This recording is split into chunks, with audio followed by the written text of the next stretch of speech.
지난 주일에 이제 목사님께서 전해주신 말씀에 의하면 목이 고치면 방자해진다 했습니다. 그리고 방자해지면 어떻게 된다라고 하셨는데 기억나십니까? 예배가 귀찮아지고 그리고 인사를 안 하게 된다고 하죠. 우리 방자한 상태에 머물지 않기 위해서 즉시 자원하여 기쁘게 서로 바라보면서 이렇게 좀 인사해 보도록 하겠습니다. 오늘도 함께 예배할 수 있어서 행복합니다. 네, 은혜의 정상에서 만납시다. 여러분 수요 예배 이게 서는 교역자들마다 성경 한 권씩 정해서 강해 설교를 계속 진행하고 있습니다. 여러분 아십니까?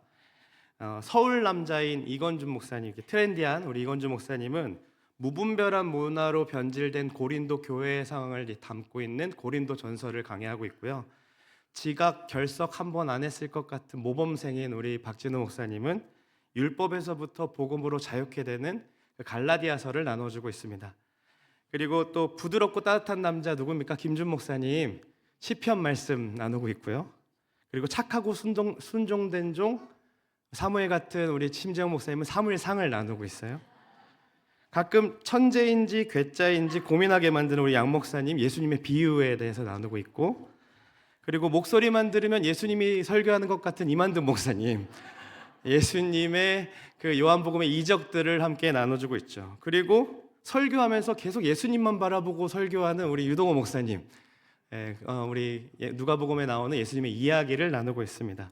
서로 이렇게 의논하지 않았거든요. 수요 예배에 무엇을 설교할지 의논하지 않았지만 수요 예배 안에서 하나님께서는 구약과 그리고 시가서 그리고 복음서 그리고 서신서까지 다양하게 골고루 우리를 먹여주시고 계십니다. 참 감사하죠. 저는 왜 베드로전서를 선택했을까요? 베드로를 가장 많이 닮아 있기 때문입니다. 근데 더 놀라운 것은 다양하게 수요일 날 와가지고 설교를 하잖아요. 그런데 이 수요 예배 말씀이 21세기의 선비 우리 담임 목사님의 이 잠언 말씀과 이렇게 계속 맥락이 맞아떨어진다는 거예요. 그게 무엇을 의미합니까? 하나님께서 때마다 필요할 때마다 여러 사람을 통하여서 우리에게 필요한 말씀을 먹이신다는 겁니다. 정말로 오늘도 우리 하나님께서 친히 우리에게 말씀하여 주시기를 간절히 소망합니다. 주 예수의 크신 사랑 힘써 마음껏 누리시는 여러분들 되시기를 간절히 소망합니다.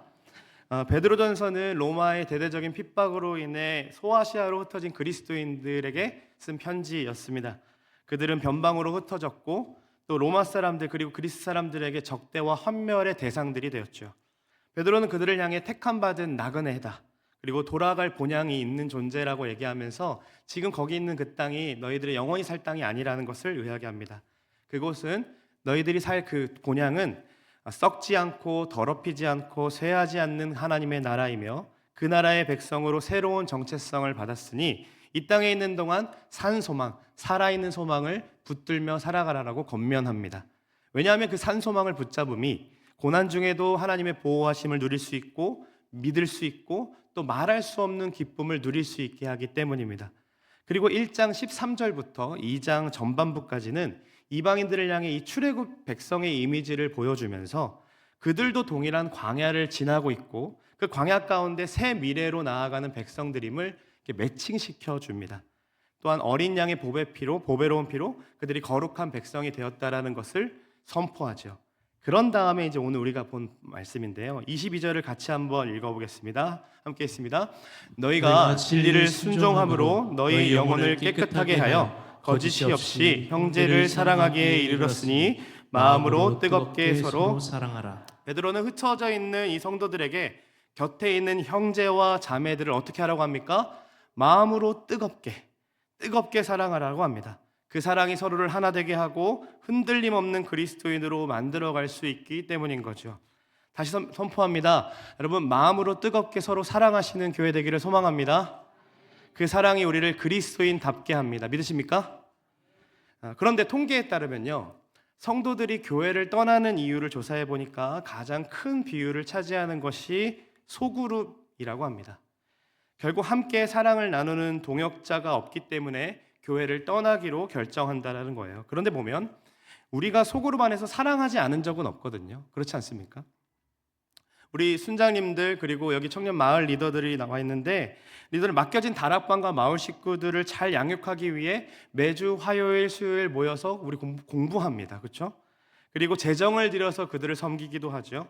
그런데도 이 교회에는 사랑이 없다라고 말하면서 떠나는 사람들을 이렇게 볼 때마다 우리 안에는 굉장히 엄청난 상실감들을 느끼게 됩니다. 청년 사역해 오면서 많은 청년들이 교회에 왔지만 또 많은 청년들이 떠나가는 것들을 경험해 봤습니다. 그 중에는 리더를 했던 친구들도 있고요. 또 제자반, DTS 훈련까지 받은 친구들도 있었습니다. 도대체 그러면 왜, 어디서부터 잘못되었길래 그들은 그렇게 떠나기로 결정했을까요? 우리로서는 사랑을 한다고 열심히 해본 건데 왜 그들은 외롭다라고 말하고 떠나게 되었을까요? 물론 그들에게도 마음을 열지 않고 내어주지 않은 것도 우리가 잘못이라면 잘못이라고 말할 수 있지만 먼저는 우리 안에서 자리 잡고 있는 문제들이 뭔지를 점검해 봤으면 좋겠습니다. 22절에서 뜨겁게 서로 사랑하라고 선포했는데요. 그 전에 나온 말씀이 중요합니다. 어떻게 뜨겁게 서로 사랑하라고 얘기합니까? 영혼을 깨끗하게 하여 거짓 없는 마음으로 사랑하라는 거죠. 그런데 그게 어떻게 가능하냐는 거예요. 진리의 말씀을 순종함으로 가능하다고 얘기합니다. 그러면 이제 우리는 궁금하죠. 도대체 거짓 없는 사랑은 어떻게 할 수 있는가가 궁금한 거죠. 우리 나름대로 진리에 순종해서 누군가에게 사랑을 표현하기도 합니다. 그런데 왜 실패했을까요? 오늘 본문의 그 실패의 원인도 있습니다. 같이 2장 1절을 읽어보겠습니다. 그러므로 모든 악독과 모든 기만과 외식과 시기와 모든 비방하는 말을 버리고. 우리가 사랑한다라고 말하지만 제대로 사랑하지 못하고 실패를 경험하는 첫 번째 이유가 무엇이냐면 바로 시간의 문제입니다. 여기서 이 악독이라는 단어는 빵에 핀 곰팡이 같은 질적으로 이렇게 부패해진 상태를 이야기하는데요. 여러분, 곰팡이 빵에 왜 피나요? 제때 안 먹어서 그렇죠. 네. 그러니까 사랑하는 것도 마찬가지인 겁니다. 우리가 주일 말씀을 들었으면 우리는 즉시 반응하며 사랑을 표현해야 하는데요. 그런데 우리는 어떻게 합니까? 나중에, 언젠가는 이라는 말로 차일피 우리가 사랑의 표현들을 미룰 때가 있다라는 거예요. 아마도 한 번씩 경험해 본 적이 있을 거란 생각이 듭니다. 이번 주 바쁜 것만 지나면 내가 그분에게 연락해야지. 또 내가 연락하려고 했는데 또 나중에 밥 먹지. 기회가 되면. 이라고 언젠가는 또 사랑할 마음을 주겠지. 지금은 아니야. 그 사람에게 다가가고 싶지 않아 라는 것들 때문에 계속 차일피 미루는 우리의 모습들 있다는 거예요. 그러다 보면 어떻게 됩니까? 내가 바쁜 것만 끝나고 연락하려고 했는데 그 사이에 교회를 옮겨버리거나 나가겠다고 하거나 마음이 서운했다라고 하는 사람들의 이야기를 들을 때가 있죠. 사랑하는 여러분, 진리의 순종함으로 즉시 사랑을 표현하는 교회 되기를 간절히 소망합니다. 즉시 사랑하십시오. 두 번째는요, 우리가 사랑하지 못하는 두 번째 이유는, 실패하는 이유는 마음의 문제입니다. 여기 보시면 모든 기만과 외식과 시기, 이건 다 모두 어그러진 마음 상태를 의미하는데요. 여러분, 기만이 무엇입니까? 가짜 미끼를 들이며 속이는 행위를 얘기하죠. 외식은요, 겉으로 드러나는 것과 다르게 속에 있는 꿍꿍이들이 다 있는 겁니다. 또 시기는 뭡니까? 누구를 향한 질투하는 마음에 품어서 삐뚤어진 상태를 의미합니다.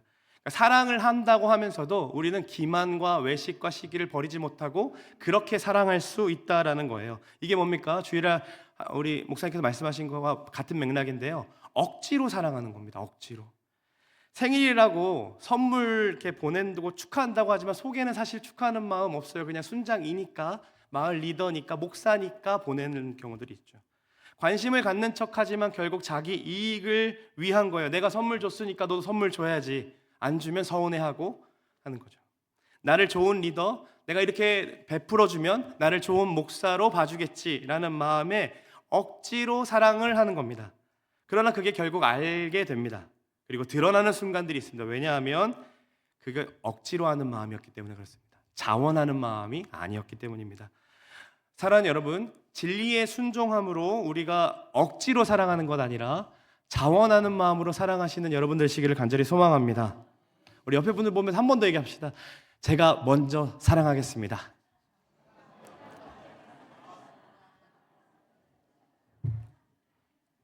근데 이렇게 차일피 미루다가 또 억지로 사랑을 하게 되면 결국 영혼이 이렇게 떠나게 되는데요. 그때 이렇게 떠나는 영혼들을 바라보면 우리 마음에 이 사랑이 실패하는 세 번째 이유가 툭 튀어나옵니다. 그게 뭐냐면 말의 문제입니다. 한번 잘 생각해 보세요, 여러분. 우리가 사랑을 표현하려고 했는데 미루다가 그래도 순장이니까, 그래도 목사니까, 그래도 리더니까 표현을 해야지 하는 마음으로 억지로 표현을 했어요. 그런데 이 사람이 반응이 없는 겁니다. 그럼 어떻게 반응하게 되던가요? 우리 마음이 그 영혼을 향해 비방하는 마음들이, 비방하는 말들이 올라옵니다. 내가 이렇게까지 해줬는데, 내가 이렇게까지 시간을 내줬는데, 이렇게까지 관심을 주었는데 왜 그렇게 반응하지 않는 거지? 저 사람과 얘기하면서 그 사람 또 비방하고요, 이 사람과 얘기하면서 또 그 사람 또 비방합니다. 사랑하는 여러분, 즉시 그리고 자원하는 마음으로 사랑하기로 결정하셨다면 우리는 어떻게 해야 됩니까? 비방하는 말들을 버리고 기쁘게 감당해야 합니다. 무언가 돌아올 것들을 기대하는 것이 아니라 그저 하나님께 받은 사랑을 알기 때문에 기쁘게 사랑하고 사랑하는 우리 모두 되기를 소망합니다. 이렇게 즉시 반응하지 않는 태도, 그리고 자원함이 아니라 억지로 행하는 일들은 사랑이 넘쳐야 하는 교회를 무엇으로 바꿔내냐면 약육강식이 판을 치는 정글로 바꾸어갑니다. 변방에서 신앙을 지키고자 노력했던 그 소아시아 교회의 상황들도 사실은 정글이었습니다. 교회 안에서뿐만 아니라 주변 곳곳에서 어떻게든 자신을 비방하고 기만하는 일들이 투성이었기 때문인 거죠. 그래서 늘 불안하고 두려워하고 낙심하고 절망 속에 살아갔을 거예요. 오늘날 우리의 삶도 그렇지 않습니까? 도리어 세상에서 승리하는 비법은요, 기만을요 뭐라고 얘기하냐면 기회를 얻는 거라고 얘기합니다. 기회를 노리는 것으로 포장해서 우리에게 이익을 취하라고 얘기합니다. 외식을 뭐라고 합니까? 체면을 차리는 것이라고 얘기하고요, 시기를 뭐라고 합니까? 경쟁심을 갖는 거라고 얘기합니다. 그리고 비방하는 말을 자기 주장을 할 수 있는 태도라고 얘기하면서 그 이러한 악독과 모든 것들을 버리지 못하도록 만든다는 거예요. 그런데 오늘 2절을 보시면 악독과 기만과 외식, 시기와 비판이 가득한 이 약육강식의 세상에서 대안으로 내려면 뭐 참 덕에 대한 이야기들을 해야 될 것 같은데, 선함과 정직함과 진실함과 배려와 세워주는 말로 제시해야 될 것 같은데 오히려 더 강해져야 하고 약해지면 먹힐 수밖에 없기 때문에 우리에게 이러한 강한 태도를 지녀야 됩니다라고, 흔들리지 말아라, 견실하게 서 있어라, 이런 얘기를 해줘야 될 것 같은데 뭐라고 얘기하는지 같이 2절 말씀을 함께 읽어보겠습니다. 함께 있습니다. 갓난아기들 같이 순전하고 신령한 젖을 사모하라. 이는 그로 말미암아 너희로 구원에 이르도록 자라게 하려 함이라. 갓난아기들, 젖먹이 아이들이 어떤 존재입니까? 온전히 부모만을 의존하고 부모가 우유나 모유를 주지 않을 때 줄 때까지 울어댑니다. 그뿐입니까? 그렇게 울어대다가 젖병을 입에 딱 꽂으면 어떻게 됩니까? 있는 힘껏 빨아내죠. 그리고 아주 평온한 상태, 아주 만족스러운 상태로 잠을 잡니다. 이게 약육강식의 세상에서 이기는 방식이래요. 어떻게 이게 이기는 방식이 될 수 있습니까? 젖 먹는 힘이 누구보다 세니까 그 힘으로 싸워내라라고 얘기하는 겁니까? 아닙니다.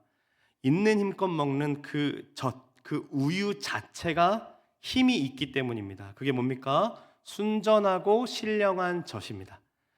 얼마나 힘이 있는지 그 젖이 구원에 이르도록 성장하도록 만듭니다. 그게 곧 거듭남인데요. 거듭나게 하고 구원에 이르도록 하는 것이 무엇인지, 이 신령한 젖이 무엇인지 베드로전서 1장 마지막 절에 이렇게 이야기합니다. 23절부터 25절까지 한 번 더 읽어보겠습니다. 너희가 거듭난 것은 썩어질 씨로 된 것이 아니요 썩지 아니할 씨로 된 것이니 살아있고 항상 있는 말씀으로 되었느니라. 그러므로 모든 육체는 풀과 같고 모든 영광은 풀의 꽃과 같으니 풀은 마르고 꽃은 떨어지되 오직 주의 말씀은 세세토록 있도다 하였으니 너희에게 전한 복음이 곧 말씀이니라. 여러분, 순전하고 신령한 젖이 무엇입니까? 썩지 아니할 씨, 곧 살아있고 항상 있는 말씀입니다. 일시적이고 가변적인 것이 아니라 세세토록 있는 주의 복음, 말씀이라는 거죠. 우리가 사랑에 실패했던 이유는 가변적이고 일시적인 우리의 마음에, 우리의 태도에 집중했기 때문이었습니다. 그가 그 사랑하기로 마음먹었던 출발은 물론 진리의 순종함으로 출발했지만 계속해서 사랑을 하게 하는 그 원동력은 말씀이 아니라 자기 자신의 열심에 있었기 때문인 거죠. 그래서 우리는 실수하고요, 실망하고요, 실패합니다. 우리가 정말로 진리의 순종함으로 말씀하신 대로 사랑하기로 작정했다면 우리의 사랑이 계속해서 지속할 수 있는 힘은 오직 말씀에 있습니다. 젖먹이 아이처럼 하나님만을 의존하면서 그분께 매달려서 그분으로부터 오는 그 말씀을 먹어야만이 우리는 진짜 사랑을 할 수 있다는 거예요. 그 말씀이 우리를 살아나게 하고요, 그 말씀이 우리를 다시 일어나게 하고요, 우리가 서로 뜨거운 마음으로 사랑하도록 이끕니다. 우리의 마음은요, 일시적입니다. 그러나 하나님 말씀은요, 영원한 힘을 지니고 있습니다. 우리의 태도는요, 상황마다 되면 가변적이고 바뀝니다. 계속 바꿉니다. 그러나 하나님의 말씀은 변함이 없으십니다. 사랑뿐이겠습니까? 영원하시고 무한하시고 불변하신 하나님의 말씀은 우리가 불안해하고 있는 것, 염려하고 있는 것, 낙심하고 있는 것, 상심감을 갖고 있는 모든 것들을요, 다 잠재울 수 있는 능력을 가지고 있습니다. 우리의 몸, 그리고 마음, 그 다음에 영, 이 세 가지 모든 것들을 치유할 수 있는 능력이 어디에 있냐면 오직 하나님의 말씀에 있다라는 겁니다. 소요리 문답 89문답을 보면요, 이렇게 나와 있어요. 말씀이 어떻게 구원의 효력을 줍니까? 라고 묻습니다. 그때 성령께서 우리가 말씀을 읽을 때, 그리고 설교를 통해 말씀을 들을 때 역사하심으로 우리가 죄를 깨닫게 하시고 회개케 하시며 거룩함과 위로함을 더하사 구원에 이르도록 하신다라고 말씀하십니다. 정말로 그럴까요? 물론 서신서 말씀을 찾아보면요, 말씀이 얼마나 강력한 힘을 지니고 있는지 수도 없이 얘기하는 것들을 경험할 수 있습니다. 우리가 잘 아는 히브리서 말씀에 뭐라고 합니까? 하나님의 말씀은 살아있고 운동력이 있어 좌우의 날선 어떤 검보다도 예리하여 혼과 영과 골수와 관절을 찔러 쪼개기까지 한다 그러죠. 그리고 디모데후서 말씀도 성경이 능히 너로 하여금 구원에 이르는 지혜가 있게 한다라고 합니다. 또 시편에 가면 시편 119편은 오로지 말씀이 얼마나 성도의 삶을 풍성하게 이끄는지 그 말씀을 높이며 찬양하죠. 그런데 우리가 궁금한 것은 사실 이 명제가 아니라 실제 사례가 궁금하잖아요. 진짜로 말씀으로 영이 바뀌고 육이 바뀌고 그리고 마음 상태가 바뀌는 그 실제 사례가 어디 있는지가 궁금하잖아요. 정말 약육강식의 이 세상에서 말씀으로 이겨낸 사람이 있냐는 거죠. 네, 있습니다. 어디에 나오냐면 복음서 앞부분에 나옵니다. 예수님께서 성령에 이끌려 광야로 가서 40일간 금식했던 사건이 있었습니다. 그때 홀로 계셨고요, 몸도 마음도 피폐해진 상태로 피폐해진 때 사단이 찾아와서 말하죠. 이 돌을 떡으로 바꾸어 보라고요. 그때 육체적인 욕구를 먼저 채우라는 겁니다. 하나님의 능력으로. 그때 예수님께서 이렇게 말씀하시죠. 사람이 떡으로만 살 것이 아니라 하나님의 입으로부터 나오는 모든 말씀으로 산다라고 하십니다. 그러니까 무엇으로 육적인 필요를 채울 수 있다라고 얘기하시는 거예요. 영원하신 하나님의 입으로부터 나오는 모든 말씀으로 육적인 필요도 만족함으로 얻어갈 수 있다라는 겁니다.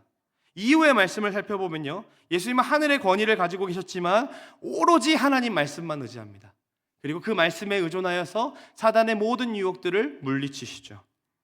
그때뿐만이 아니에요. 몸과 마음 그리고 영혼까지 피폐해졌을 때가 있었습니다. 그 순간이 언제입니까? 바로 십자가 위에서였습니다. 한 번도 경험해보지 못했던 그 죄가 다 자신의 몸에 다 들어온 것처럼 느껴지고 또 아버지, 영원 전부터 행복하셨던 그 아버지와의 관계가 단절되는 그 순간, 영혼이 정말로 피폐해짐을 경험했을 때에 예수님이 외치셨던 말이 무엇이었습니까? 엘리 엘리 라마 사박다니. 이것도 다 시편 말씀이었죠. 나의 하나님 어찌하여 나를 버리셨나이까. 그렇게 우리 예수님은요, 공생의 시작부터 끝까지 말씀으로 시작해서 말씀으로 다 이루셨습니다. 근데 이 얘기를 들으면 힘이 나야 되는데요, 예수님이니까 이런 마음 드세요? 안 드십니까? 저는 들더라고요. 왜냐하면 예수님이 사람이시긴 했지만 죄가 없는 거룩한 분이셨고 그분은 말씀 자체이시고 말씀이 육신 가운데 거하셔서 우리 가운데 거하신 분이기에 이렇게 승리할 수 있는 것, 그리고 십자가 위에서도 말씀을 의존할 수 있는 것 당연한 거 아닙니까? 라는 마음이 든다는 거예요. 그렇다면 여러분, 저와 같은 성정을 가진 사람이라면요, 그 저와 같이 덤벙거리고 말도 많고 나서기 좋아하고 자기 주장 센 사람, 또 배운 것도 얼마 없는 사람이 말씀만 붙들고 몸과 마음과 영혼이 회복된 일이 있었다면 여러분 믿으시겠습니까? 그 사람이 누구냐면 바로 베드로입니다. 베드로는요, 위험하고 더럽고 힘든 3D 업종 직업군이었습니다. 그 직업이 뭐였죠? 어부였습니다. 어느 날 그는 밤새도록 허탕을 치고 그물을 정리하고 있을 때 갈릴리 해안가에서 예수님을 만나게 됩니다. 그리고 예수님이 깊은 데로 가서 그물을 내려 고기를 잡으라라고 말씀하시죠. 수고로운 일이고요, 말도 안 되는 일입니다. 목수처럼 생긴 사람이 와가지고 어부에게 이래라 저래라 하는 건 진짜 말도 안 되는 일이죠. 그런데 베드로가 어떻게 합니까? 밤이 새도록 잡은 건 없었지만 말씀에 의지하여 그물을 내리겠습니다 라고 하며 그렇게 정말로 해봤더니 고기를 잡은 것이 심이 많아 그물이 찢어진 사건을 경험하게 됩니다. 사람이 육적인 문제, 떡으로만 사는 게 아니라 오직 하나님의 말씀으로 살 수 있다라는 것을 보여주는 대목이시죠. 그뿐만이 아니라 베드로의 불안했던 마음도요, 예수님의 말씀으로 잠재워지는 사건도 있었습니다. 새벽에 풍랑이 막 치고 힘들어하고 있었을 때 저 멀리서 귀신처럼 보이는 한 사내가 오기 시작합니다. 그게 누구였습니까? 예수님이었죠. 그들의 두려움을 아시고 즉시 안심하라, 나다, 두려워하지 말라라고 말씀하십니다. 그때 베드로가 얘기합니다. 주여, 만일 당신이거든 나를 거기로 오라고 하십시오. 예수님 뭐라고 하십니까? 와 라고 하죠. 결국 어떻게 됩니까? 말씀 한마디에 의존하여 베드로는 물 위를 걸어본 최초의 사람이 됩니다. 비록 가다가 엎어지고 실패했지만 다시 예수님 손 붙잡고 성경을 보면 바다 위로 다시 걸어서 배로 돌아옵니다. 그의 불안감들, 그 말할 수 없는 불안감들 무엇으로 잠재웠습니까? 예수님의 말씀이었습니다. 여러분, 육적인 배고픔, 마음의 불안감만 말씀으로 회복된 게 아니었죠. 자기 주장과 자기 확신으로 가득 찬 영이었는데요, 베드로는 이 예수님의 예언적인 말씀 앞에 꼬꾸러지는 사건이 있었습니다. 예수님께서 죽음과 부활에 대해서 세 번째로 이르셨을 때에 나는 다 버릴지라도 나는 그렇게 안 할 겁니다. 쟤네들을 다 버려도요, 저는 그렇게 안 할 겁니다 라고 자신 있게 외칩니다. 그때 예수님 뭐라고 말씀하십니까? 닭이 울기 전에, 2번 울기 전에 네가 3번 나를 부인할 거야 라고 말씀하시죠. 말도 안 돼요. 절대 안 그럴 거예요. 부인하는 거는 나 죽을 겁니다 라고 얘기하죠. 그런데 얼마 지나지 않아 여종의 말에 저 사람도 갈릴리 사람이 있었다라고 얘기하니까 어떻게 됩니까? 놀라서 부인합니다. 그리고 닭이 곧 2번째 울지요. 이에 베드로가 예수께서 자기에게 하신 말씀, 곧 닭이 2번 울기 전에 네가 3번 나를 부인하라 하심이 기억되어서 그 일이 생각하고 울었다라고 합니다. 이 예수님의 예언적인 말씀이 베드로를 지금 어떻게 만들었습니까? 자신이 얼마나 무지했고 얼마나 경솔했고 얼마나 거짓으로 사랑한 존재였는지를 깨닫게 했습니다. 말씀이 무엇을 한다 했습니까? 혼과 영과 골수와 관절을 찔러 쪼갠다고 했죠. 마음과 생각과 뜻을 판단한다고 했죠. 정말로 베드로는요, 예수님의 말씀 앞에서 모든 것이 판단되었고 꼬꾸라질 수밖에 없었습니다. 그렇게 예수님 죽으시고 난 뒤에 패배감과 상실감에 쩔어 있어 예수님의 부활하심을 맛보고도 나 고기나 잡으러 갈래 라고 했던 그 베드로를 예수님이 찾아가십니다. 그리고 예수님이 무엇으로 회복하십니까? 다시 그물을 오른편에 내어보라고 얘기하면서 처음 말씀을 따라서 자신을 따랐던 그때 그 사건을 기억나게 하시죠. 그리고 사랑하느냐라고 물으시면서 다시 말씀으로 그 사랑을 회복시켜 주십니다. 그리고 거기서 끝이 아니죠. 내 양을 치라, 내 양을 먹여다오 라고 얘기하면서 베드로에게 사명을 주십니다. 예수님은요, 정말로 베드로를요, 거짓 없이 사랑하셨고 회복시킵니다. 그로 인해 베드로는 이후에 어떤 사람이 되었습니까? 말씀의 사람이 되었습니다. 자신 있게 사도행전을 보면 선포하는 것들을 볼 수 있어요. 베드로의 설교 제목들을 쭉 보면요, 말씀 외에 다른 것들이 없습니다. 또 은과 금은 내게 없거니와 내게 있는 것을 너에게 준다라고 하면서 무엇을 선포합니까? 예수 그리스도의 이름, 말씀의 능력을 선포합니다. 그리고 일어나 걸으라고 얘기하죠. 그리고 이제는 말씀의 사람으로서 소아시아에 흩어져 있는 이 변방의 그리스도인은 나는 아무것도 아닌 것 같고 저기 중심부에 있는 그리스도인에 비해, 초대교회에 비해 우리의 교회는 너무나도 형편없는 것 같처럼 보이는, 자신을 비판하고 있고 자신의 자신감도 없고 다 잃어버린 그들에게 지금 베드로는 이렇게 선포하는 거예요. 너희들이 거듭난 것은 썩어질 씨로 된 것이 아니다. 무엇으로 된 것이다? 항상 있는 말씀으로 된 것이다. 오직 주의 말씀만이 영원토록 너희와 함께 있다라고 선포하는 거죠. 사랑하는 여러분, 우리가 왜 사랑에 실패합니까? 결국 영원하신 하나님의 말씀을 붙들지 않았기 때문입니다.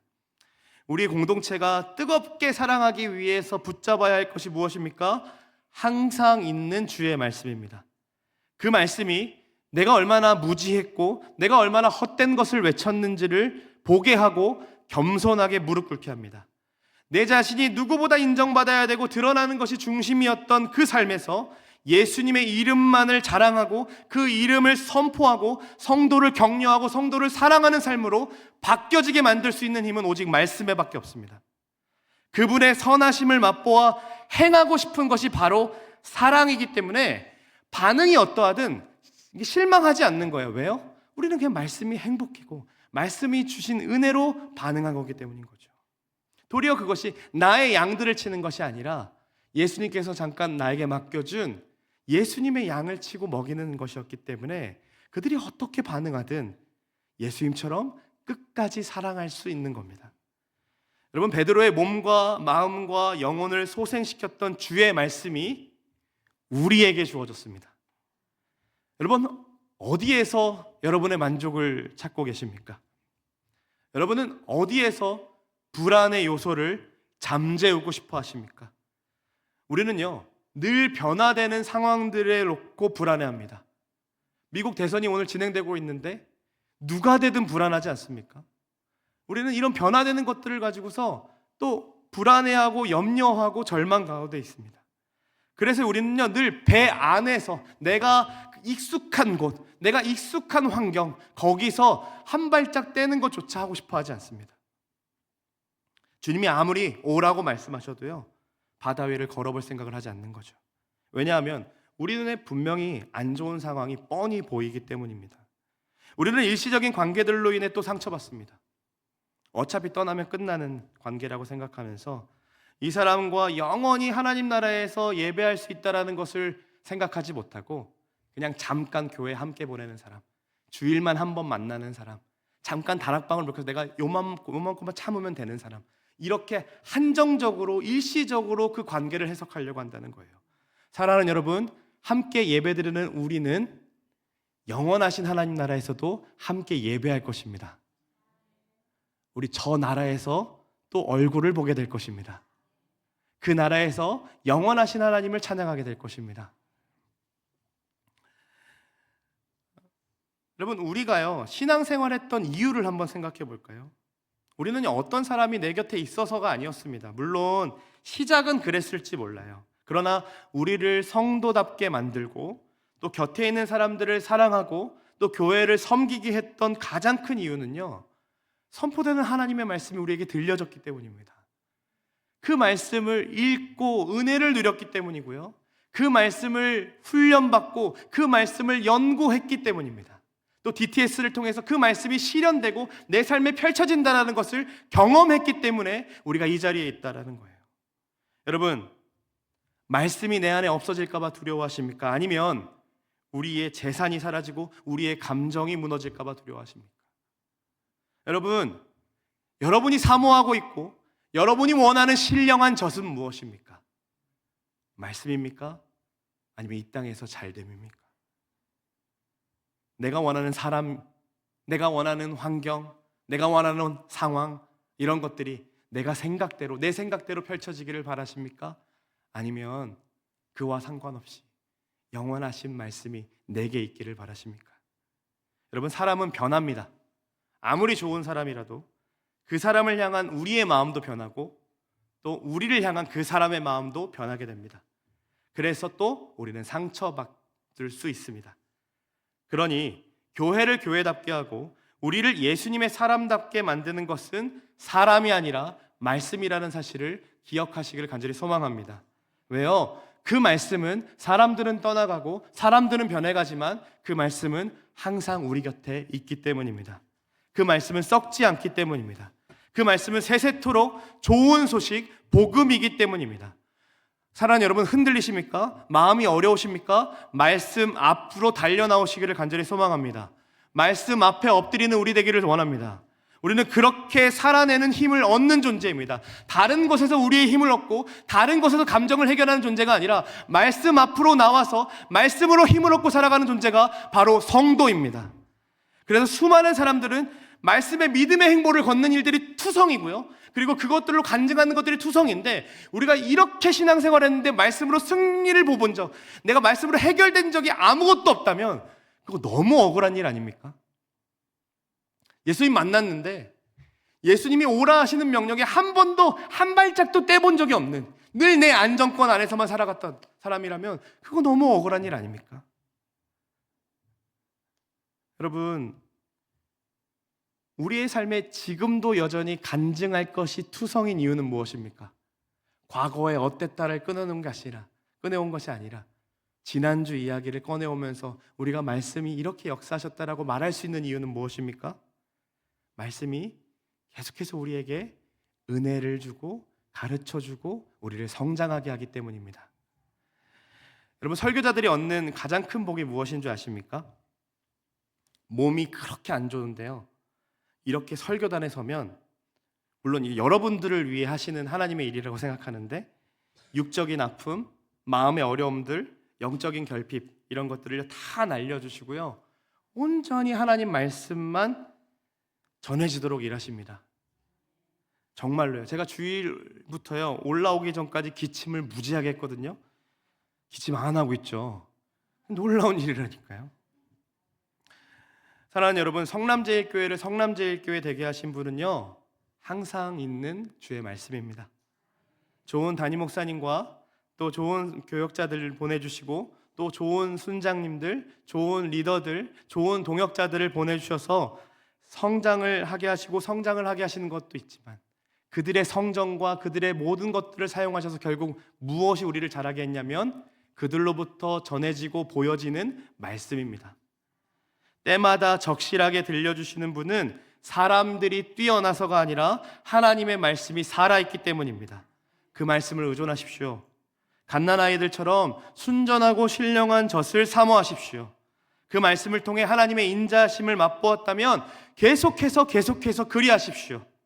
주님 오실 때까지, 우리가 천국에서 다시 하나님 찬양하고 다시 하나님 예배할 때까지 영원하시고 불변하시고 무한하신 하나님의 말씀을 붙들며 말씀에 만연하게 펼쳐있는 그 주의 선하심을 맛보며 계속해서 한 걸음 한 걸음 걸어가는 저와 여러분들 되시기를 간절히 소망합니다. 여러분, 그때요, 우리가 불안해하고 있는 모든 것들이 사라짐을 경험합니다. 그때 우리의 상실감들도 아무것도 아닌 것처럼 변해갑니다. 오직 말씀이 그 일을 합니다. 제가 안식월 동안요, 미국에 다녀왔습니다. 2020년에 청년들과 비전 트립을 다녀왔던 그 기억이, 하나님의 일하심을 보았던 것들이 너무 좋아서 가족들과 함께 경험하고 싶어서 미국을 갔는데요, LA에서 라스베가스로 가던 길이었습니다. 한 5시간 정도 차를 운전해야 해요. 그런데 저희가 있던 위치에서 이렇게 가니까요, 고속도로를 안 타고 일반 국도를 타게 하는 거예요. 그러다 보니까 모하비 사막이라는 곳을 지나갔습니다. 이런 공간이었어요. 물론 제가 찍은 거 아닙니다. 광야 같은 곳입니다. 처음에 이렇게 운전하면서 와, 이게 미국이지, 저 광야란 대지, 그리고 끝이 보이지 않는 이제 국도. 그래서 막 달리는 것도 신나고요, 뭐 경찰 나올 때도 아무 데도 없고, 그러니까 막 달리면서 해 떨어지는 거 보면서 막 너무 행복했습니다. 노을 지는 게 그렇게 멋있더라고요. 그런데요, 그때부터가 시작이었습니다. 노을이 딱 지고 나니까요, 아무것도 안 보이는 거예요. 옆에서 이제 저희 아내가 핸드폰으로 지도를 찾아보려고, 어디쯤 왔나 찾아보려고 했는데 핸드폰이 안 터집니다. 미리 다운받아서 틀어놓은 제 내비게이션을 혹 제가 습관적으로 끄기라도 했다면 거기서부터 그냥 사막에서 하룻밤을 지내야 되는 상황이었어요. 헤드라이트를 켜고 내비가 시키는 대로 앞만 보고 가는데요, 굉장히 두려웠습니다. 그런데 제가 두려워하면서도 아내도 딸도 두려워하기 때문에 공항에 올 수 있으니까 괜찮다 이렇게 조금 가기만 하면 된다 하면서 걱정 마라 하는데 진짜 엄청 두려웠습니다. 의지할 수 있는 것이요, 제 핸드폰에 조그맣게 나와 있는 내비게이션밖에 없는 거예요. 거기서요, 제 상황과 제 판단은요, 아무짝에도 필요가 없었습니다. 그저 불안하지만 두렵지만 내비가 가르쳐 주는 대로 길을 쭉 가는 것이 답이었어요. 사랑하는 여러분, 광야를 지나갈 때요, 우리가 의존해야 할 것은 다른 게 아닙니다. 그 길을 정확하게 인도하고 있는 주의 말씀입니다. 그 말씀은요, 핸드폰처럼 위성 상황에 따라서 터지거나 안 터지거나 하지 않습니다. 절대로 미아가 되지 않습니다. 늘 항상 있는 말씀으로 우리 곁에 존재합니다. 물론 처음 가는 길이라 불안하기도 하고요, 두렵기도 하고요, 익숙하지 않는 상황이기 때문에 어떻게 될까 하면서 또 낙심할 일이 투성이고 괜히 걱정도 많이 됩니다. 그러나요, 그 길을 걸어갈 때요, 우리는 주변을 보는 게 아니라 길을 나타내고 계시는 영원하신 하나님 말씀만을 붙잡는 겁니다. 제가 이렇게 운전하고 가고 있는데요, 저 뒤에서 차들이 이렇게 지나와요. 그리고 반대편에서 차들이 지나올 때요, 제가 그렇게 반갑더라고요. 아무도 없는 줄 알아, 내가 길을 잘못 가고 있는 거라는 생각이 들었을 때, 뒤에서 이게 헤드라이트가 오거나 저쪽에서 오게 되면 아, 여기 길이 맞구나라는 생각이 들었습니다. 그리고 이렇게 국도를 나와서 저 멀리 이제 고속도로의 빛이 보였을 때 안심이 되었습니다. 아, 라스베가스를 향해 저 길로 가는 거구나. 안심이 되었습니다. 근데 이게요, 교회 공동체 같은 거예요. 우리 주중에 우리 부르신 삶의 자리에서 있을 때는요, 꼭 나만 싸우는 것 같습니다. 나만 힘든 것 같고요, 내 상황만 너무 힘든 것 같아요. 그래서 하나님 붙드는 게 이렇게도 힘들까 하면서 우리 홀로 와서 하나님 앞에 또 기도하고 씨름합니다. 그런데요, 이 수요 예배 이 자리에 딱 나오면 뭘 느끼십니까? 함께 싸우는 이들이 있다는 거예요. 함께 걸어가는 이들이 있다는 거죠. 그 사람들이 옆에 있어서 내가 가는 길이 틀리지 않았구나, 이게 맞는 길이구나, 하나님 말씀을 따른다는 건 이런 거구나 하며 서로를 통해 위로받고 서로의 사랑을 이 자리에서 누리는 겁니다. 그러니까 빠지시면 안 되겠죠. 이 자리를 지키셔야겠죠. 여러분, 이제 고속도로가 딱 보이니까요, 마음이 안심이 되었어요. 그래서요, 잠시 차를 세웠습니다. 왜냐면 바짝 이러고 긴장해가지고요, 목에 담이 올 것 같았거든요. 그래서 잠깐 차를 세우고 잠깐 쉬자 한 다음에 양옆에 창문을 딱 열었는데 뭐가 펼쳐진지 압니까? 이 옆으로 별들이 수없이 보입니다. 제가 찍은 거 아닙니다. 실제로 은하수 이게 막 펼쳐져 있습니다. 분명히요, 모아비 사막에서 봤으면요, 더 많은 별을 볼 수 있었을 거예요. 그런데 그때는 안 보였습니다. 왜 안 보였을까요? 불안하고 빨리 가야 하고 의존할 게 내비밖에 없었으니까요. 여러분, 우리가 가는 길 속에요, 아무것도 보이지 않는 것 같고 하나님이 역사하시지 않는 것 같고 진짜 우리 생각에 망한 것처럼 느껴지는 순간들이 있을 수 있습니다. 그러나 하나님은요, 별보다 영원히 더 가까이 더 밝게 여러분 곁에 서 계십니다. 그분을 바라봄이 우리의 안정감입니다. 여러분, 다른 것 의지하지 않으시기를 간절히 소망합니다. 우리 가운데 항상 계신 말씀을 읽고 듣는 교회로 자라나기를 소망합니다. 여러 상황 때문에 흔들리고 불안할 때마다 오직 말씀 앞에 서서 주의 선하심을 맛보아 나를 넘어서 이제 서로를 사랑할 수 있는 데까지 갈 수 있는 우리 교회 되기를 간절히 소망합니다. 기억하십시오. 저 걸어온 길 50년 말씀이 하셨습니다. 달려갈 길 50년도 말씀이 하십니다. 살아계신 그 하나님 말씀을 의존하며 우리 저 하늘나라 갈 때까지 그 말씀 붙들고 살아가는 저와 여러분들 되시기를 간절히 소망합니다. 우리 함께 들은 말씀 기억하며 우리 이 찬양으로 하나님 앞에 올려드리겠습니다.